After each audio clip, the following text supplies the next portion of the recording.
graph unless you type something in. Okay, so if you have a graph, it's okay. It's just this thing being open or closed. So yeah. So if you want, so we could pull it down. So for now, just grab that dot right there and pull it down, so we don't see a graph. So the first thing about GC is that it's just a really powerful numerical calculator because it has the features of like a word processor in terms of setting up expressions, and you can see the whole expression. So for instance, you know, if you do 3 times 2.9, so that's asterisk, so shift 8 will give you the multiplication, so 3 times 2.9. And then as soon as you have a valid expression, it's telling you what the current value is, 8.7. Okay, so here's the cool thing. You can highlight, so if I highlight that right there, say I want that to be some other expression. So I can just do shift, if I do shift 9 for parentheses, it'll just automatically put parentheses around that. And then I can come in here and I can alter that, so I can do say plus E, so it knows what E is as the constant E. For exponents, so it has built-in exponent for squared and cubed, and you just do, if shift 2 will be squared, shift 3 will give you cubed,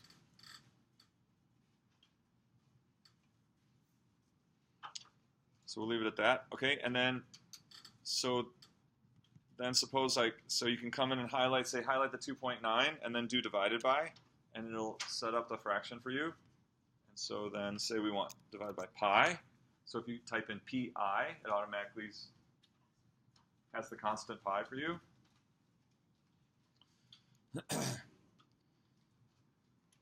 And then option V, or I think on, does anybody have PC? Yeah, PC is Control R for square root. So notice how this is not a valid expression because there's nothing under the square root, so it's not showing me a numerical value of anything.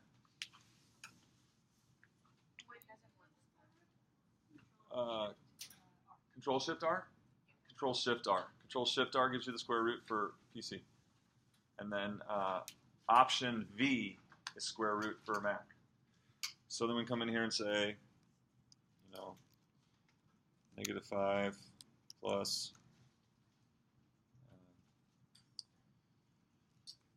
if you want some other exponent besides 2 or 3, then you need the shift 6, the caret. And when you do that, then you can type in, so say 0.6.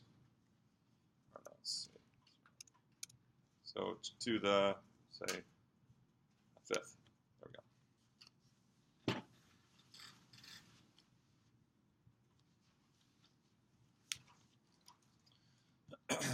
Okay, and then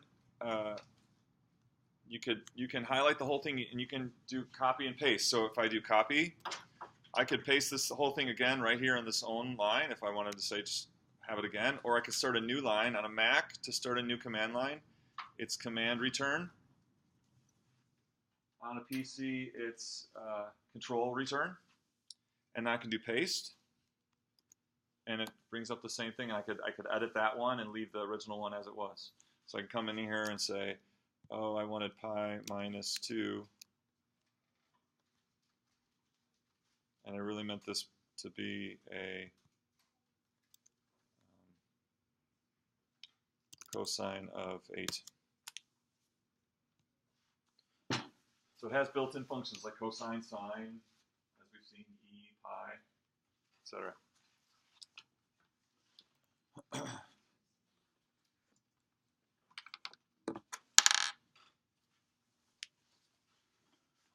Okay, so questions on that. So this is really nice because you can see your expressions in a nice format, not purely horizontal with a bunch of parentheses. You get to see fractions vertically. You get to see square roots covering up the whole thing instead of having to have parentheses. So, and then, like I said, you can go in and as you edit that, it always updates the current value of the expression. Yes, sir? Okay, so what is it showing? Yeah, so this probably because it's not the newer version, probably because these are not graphing things. So this refers to the color of the graph, but there's no graph associated with this. So that's probably an update in the new version. Is that what the rest of you have too? You have the purple and the red? Okay, it doesn't matter. It doesn't matter. So whether that's there or not. But what that refers to is when we start graphing things, this gives you the choice of what color you want your graph to be. But since these aren't graphs, these are just expressions that are values. There's nothing, has nothing to do with graph. Okay, so, all right, so what about a graph? So the values x and y and z, lowercase x, y, and z, are reserved in GC for prompting GC to graph. So if I come in here and write y equals 3, so every time you create a graph, this is really a super important point that it'll be a theme all semester. It's a way really important way of thinking about graphing. Every time we graph something, it's going to be a collection of points. A collection of points. I think we talked about a little bit that Thursday. It's always some collection of points. So when I write y equals 3, that y is prompting a graph of a collection of points, or a single point. So is this a single point or a collection of points? Is many points or just one? Many points. So which points is it? All points that have y coordinate of 3. And what will that graph look like? All lines are straight? Horizontal line, right? A horizontal line with y equals 3. So now if I hit graph, that line will come up. So what you can do is you see the little hands. Whenever the hands are there, if you click, you can click and drag and move your axes around. So that's what I did to bring it down and show the graph there. Okay. Similarly, if I want our favorite parabola, what x squared, right? Y equals x squared.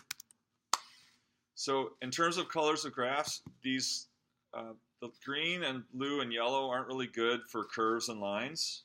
They do help with surfaces in 3D, but for curves and lines, go with purple, red, or black, blue, or black. So we'll go with red. And so now that's going to show both of these. When I hit graph, it'll show both of the graphs that I put up there. Y equals 3, and y equals x squared. Okay. If you click on a point on the graph, crosshairs will come up, and you'll notice that it'll give you the coordinates here in the upper left-hand corner of the current highlighted point by the crosshairs. Okay, and so then if you click and drag that, it'll give you whatever the current values of the points are. The current value, the current ordered pair for your points. Now that, as you slide, that will lock in, and you'll hear a click. Turn my volume up. You'll hear a knock, like a knock at intersection points. It'll like lock on there, and so it'll give you that intersection point of those two graphs. Also maxes and mins and roots. So it'll lock in at this is both a root and a minimum. Okay, so it will lock at maximum values. It'll lock at roots or zeros and intersection points as you drag the.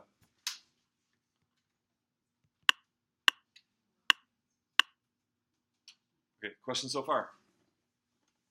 Going over the basics. Okay, so I got a more to bring it. Try to make something up that's good. Okay, so y equals, say, 4x to the 5th plus 8x cubed minus 15x squared minus 10x plus 1. I'll do that in purple. Okay, and then you can turn off. You can leave lines in there and just turn them off. So you do the X. So it allows you to keep a command line, but then the next time you graph, they won't show up in the graph. So only this one will show up in purple. So I got this graph, but now I'm not really showing maybe there's not really a good view of it, showing all the kind of features of it because it kind of goes off the screen. So then over down here in the lower left, you have just buttons for zoom in and zoom out. This one here is zoom out, and this one is zoom in. So if I zoom out,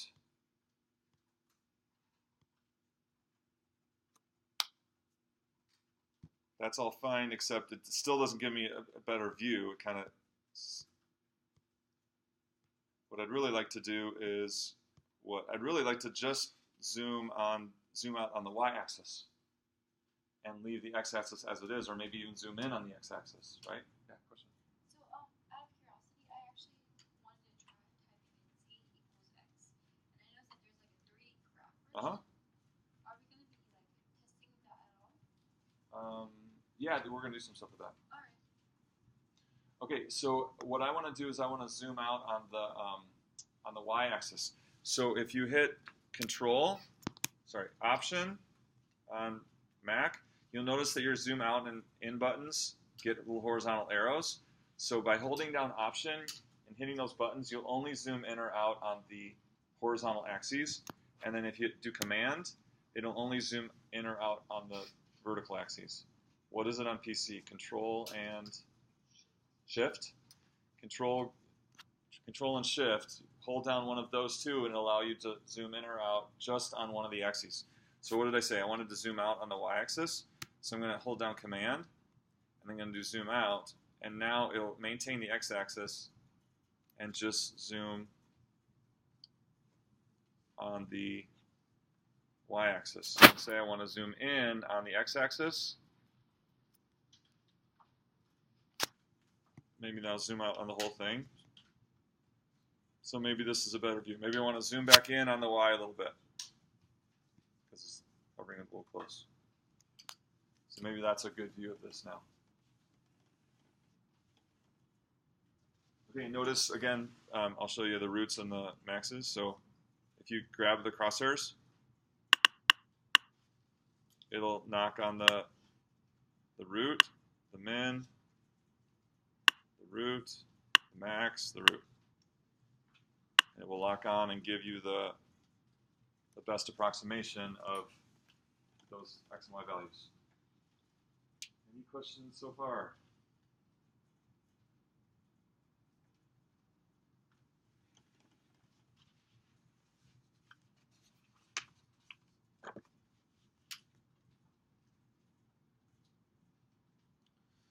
All right, so let's, that's just a real basic, oh, and then another way to zoom is you can do Shift. If you hit Shift, and then you can drag and make a square around where you want to zoom in on. So I'm holding down Shift, I click, and then I drag open a square, and it'll give me something close to what the square that I made. So that's another way to zoom. So if I make a real, like right here at this root right here, if I make a real tall, skinny box, it'll kind of flatten it out for me there. You can always reset up here in the graph menu. If you go graph, you can say reset graph, and it'll take you back to just the unit tick marks on the x and y axes.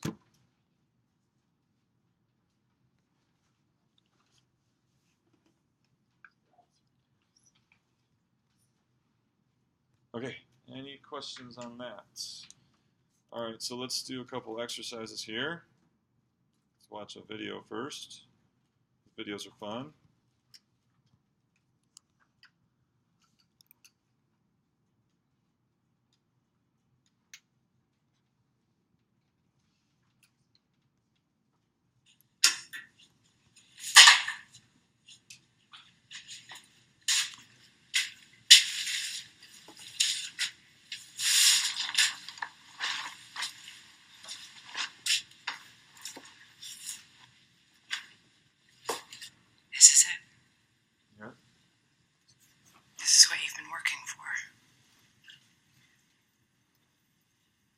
I rented this place and I started bringing it here because I didn't know what else to do. I gave up counting it. I mean, I had to. It was just so much, so fast. I tried weighing it, I figured one bill of any denomination weighs a gram. There are 454 grams to a pound, but there's a variety of denominations. So, how much is this? I have no earthly idea. I truly don't. I just stack it up, keep it dry, spray it for silverfish. There is more money here than we could spend in 10 lifetimes. I certainly can't launder it. Not with 100 car washes. Okay, more money that you can spend in 10 lifetimes, or launder with 100 car washes. So how much is it? How much is it? Let's go back here at the beginning.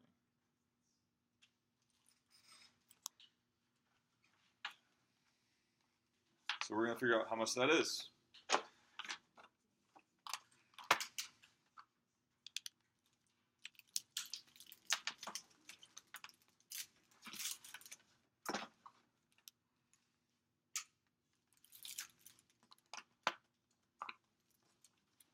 So let's estimate that this stack is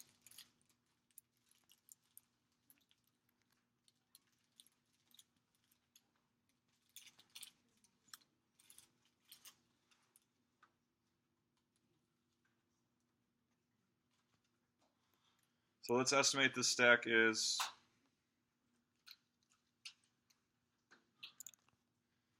going to say it's about 2 meters in this direction. And say, is my writing showing up on the screen? 1.5 meters this way. And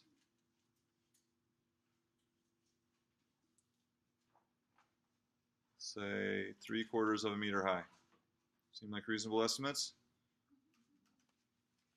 All right, so 2 by 1.5 by 0.7 meters. Okay, and then I've got more information for you here.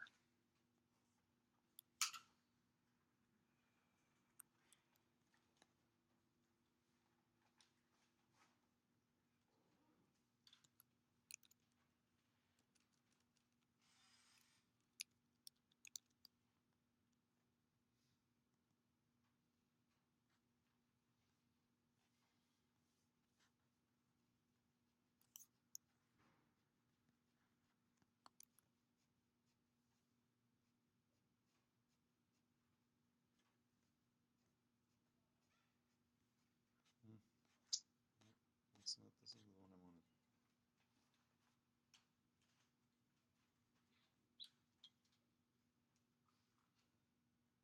So, and we'll assume they're all 50 feet. So what do we say? 2 meters by 1.5 meters by 0.75 meters. Okay, so what I want you to do is in GC, I want you to make a expression. The dimensions of one bill are these in centimeters. Total amount of money in the block, we're going to assume it's all $50 bills, okay? So that's kind of maybe an average. If there's 20s, 100s, whatever.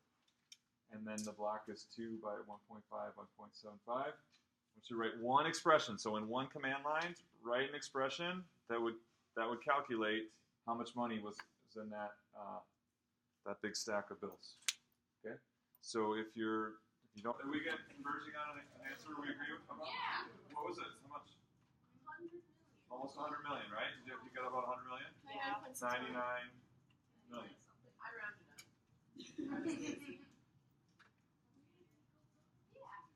All right, so let me just point out a common mistake in this conversion thing. So this idea that if you have a number of meters cubed, so it's an easy mistake to make. Oh. 2 times 1.5 times 0.75 will give you how many meter cubes that stack of bills was.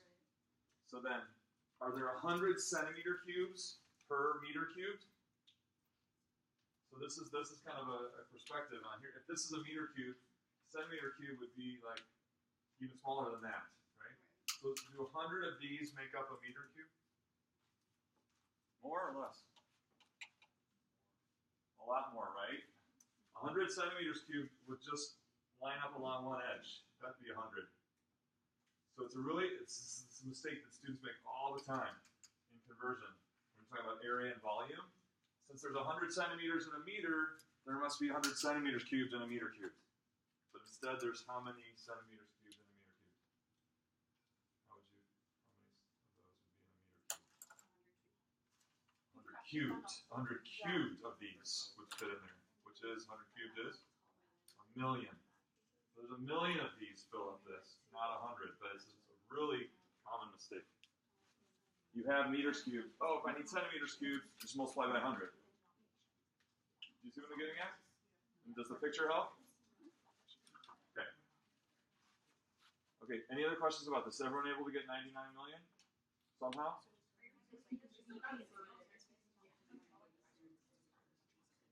Yeah. I was not able to get 99 million. Like 9.96. So there would be lots of ways to set up the expression. I'll just go ahead and do it one way, and then okay. So here's one way to do it. There are many, but what I want you to do is for each set of parentheses, I want you to explain the meaning of the quantity. This is a really good exercise for your own students. So to create expressions that calculate a certain value or answer to a problem, but then to identify what every individual part means. So, for instance,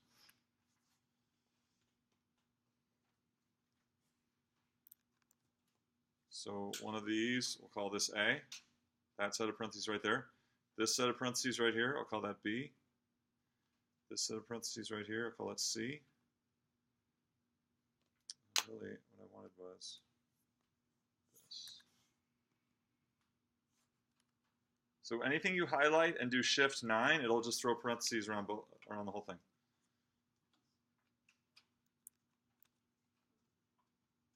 Okay, so 4 sets of parentheses. I want you to just talk about what does the value inside each set of parentheses represent? A, B, C, and D.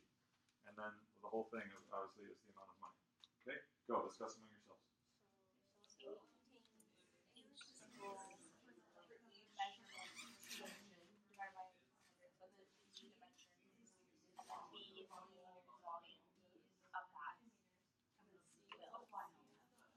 Figure out your mistake? Oh, yeah. You got it? Okay.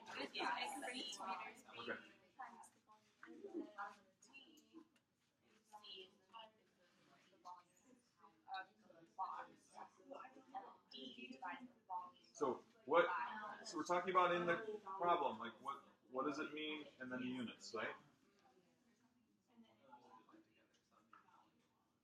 So A is finding meters, B is finding meters cubed. But of what? Of what? Of the bill. Okay. A singular bill. C is finding meters cubed of the bin. And then D is finding meters cubed of the whole thing divided by meters cubed of a singular bill, which is finding Number of what? finding the number of bills. And times 50 makes it 5. Okay, what did you guys say back here? What was A? A was the dimension of that one side of the bill in meters. Okay. And then what did you guys say for B? B was like the volume of $1 bill in meters. Okay, nice. And then what was C? You guys up there? Go ahead. Yeah.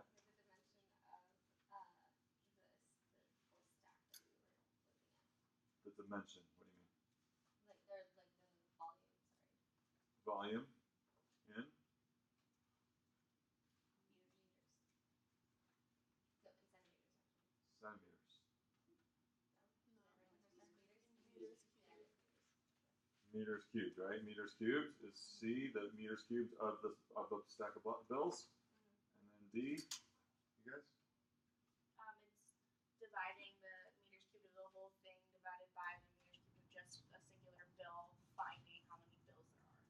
bills. Okay, we good? All right, another exercise like this, but not geometry. Any questions? So we're just getting used to like using GC as just as a calculator, okay?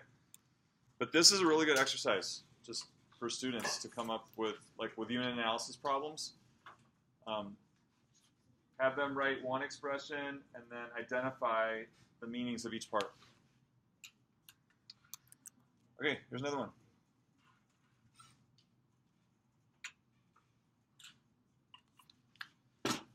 So you're going to write a line in GC. You can only use the values in the diagram, 4, 5, and 9.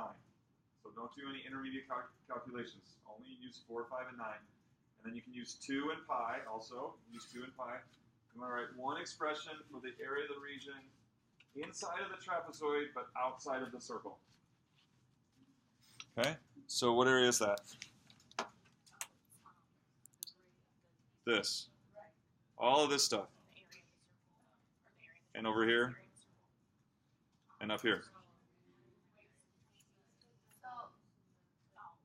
So one expression, one GC command line. One expression, one GC command line. Only use 4, 5, and 9. And then you can also use 2 and pi. That's going to calculate that area.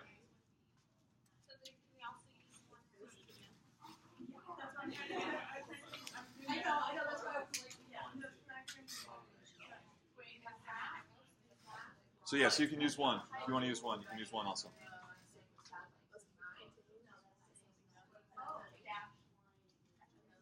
You can use the number 1 as well.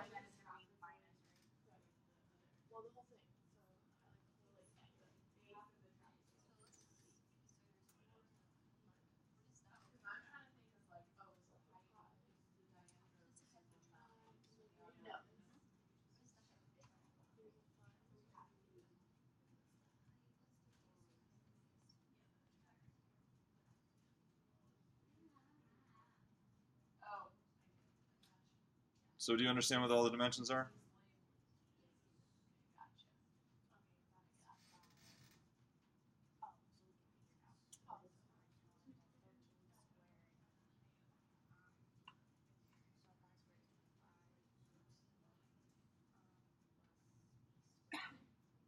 Okay, so don't do any intermediate calculations. Only use 4, 5, and 9.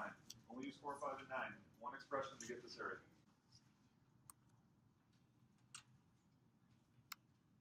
I'm just going to open a new window here. And you can do capital R. So notice if you just type capital R, what happens? You get, it says equals 1. This is because the default value for any free parameter in GC is 1. If you don't define it, it's going to have the value 1. Okay? So it's telling you, I just put an R, it's telling you, oh, the value of R is 1. And that's because I haven't said it's anything else. So we want it to be, so we say equals 0.065. And then start a new command line. So now if you type in R, what will you get? Now it'll tell you what its value is, which is what we defined it as opposed to 1 before we defined it. Okay, P is 260,000.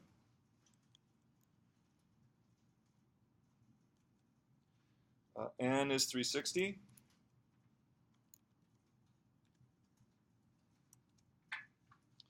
Okay, and now we want to write this formula for the payments. Okay, so listen close to me now. Try to remember this, because this is a question I always get repeatedly after I told students. They keep coming back to me, how do I do this? How do I do this?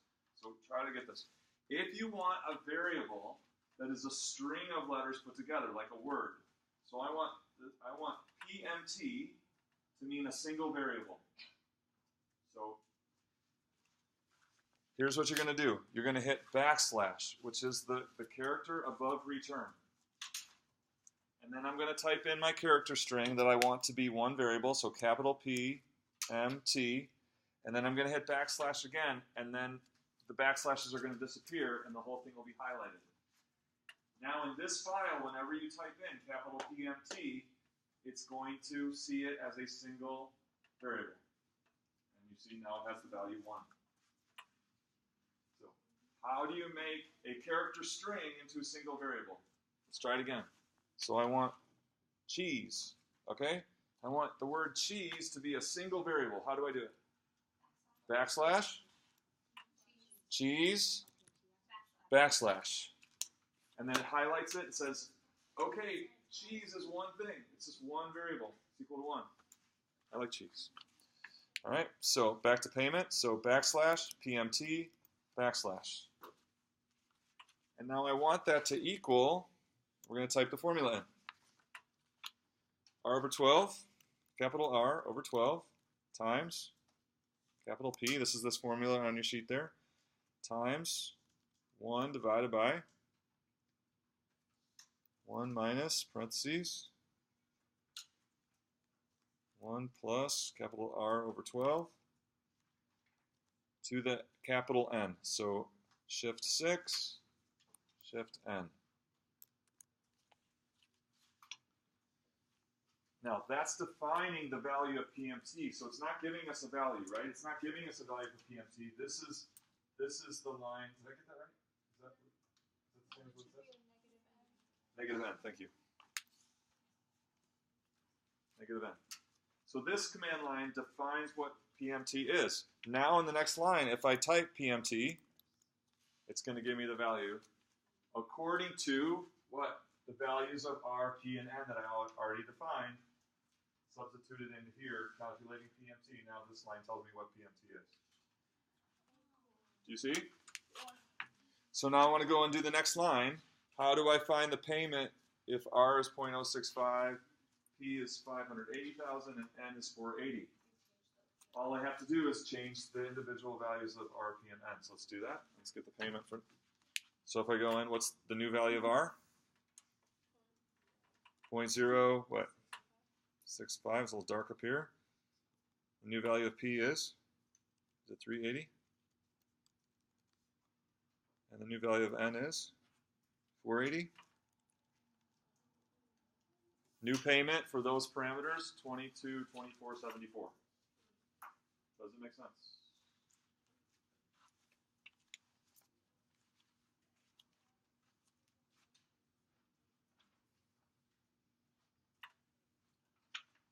Any questions on that?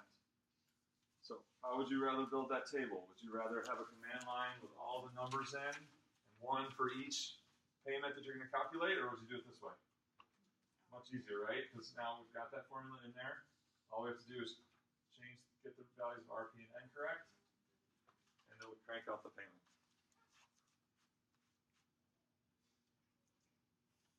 So any character string that you create can be a free parameter or free variable, and then most of the letters in capital, so lowercase p and capital P you can use as two different, so little p will be something different. So if I come up here and do little p, it's 1 because it's not the same as capital P.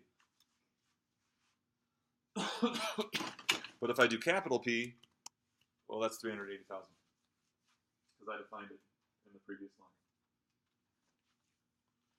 Okay, still a third way of doing the same thing is to use a function, okay? And so functions,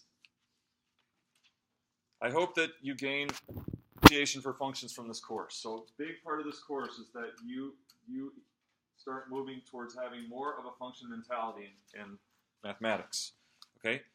Functions are not just a reason to have another 5 sections in the textbook of something to learn. Like they're super, super useful, okay? So let's try that. So rather than a formula where it counts the payment, we can use a function. So if I do lowercase f, that's a free parameter, but I'm going to use that to be the name of my function. When I define a function now, here's the key. I don't want to use shift 9 for parentheses to tell GC that it's a function. I want to use control 9. So let me show you the difference. You'll see it on the screen here. The difference between using shift 9 and control 9. See the difference? Yeah, it's more space. What will this be doing? If I'm using shift 9 here. Yeah, so G right now thinks G is 1. So if I do, so what did this just do? It thinks G is 1 because I didn't define it before, right? It's default at 1. So what is it doing? To give me 4. 1 times 4 equals 4. So this is not a function notation. This is multiplication. That's why you need control 9 to tell GC that you want function notation. So we want f is a function of r, p, and n.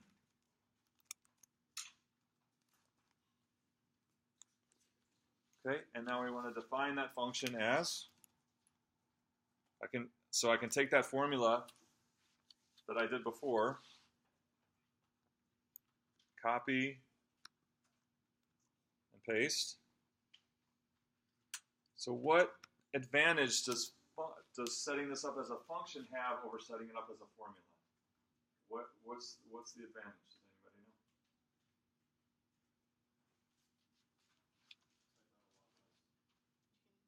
know? I haven't typed out a lot less yet. Graph it. Okay. Yeah. So function notation allows for graphing.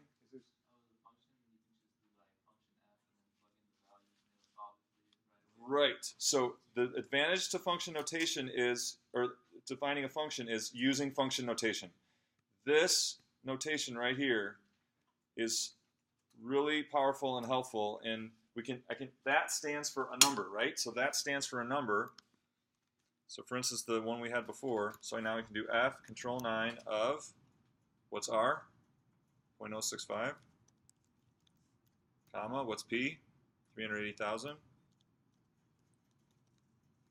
what's n? 480.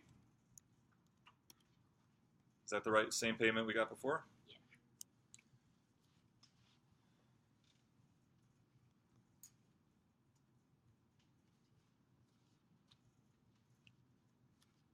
So before, when I just wrote payment, well, which payment is it? Which payment is it? So you see that this function notation tells me exactly which payment it is. But just the parameter PMT doesn't tell me which it is. Okay, let me go over your homework for Thursday. So remember, with functions, you got to do the control 9 to set up the function. You don't want shift 9. All right, so on G, let's see.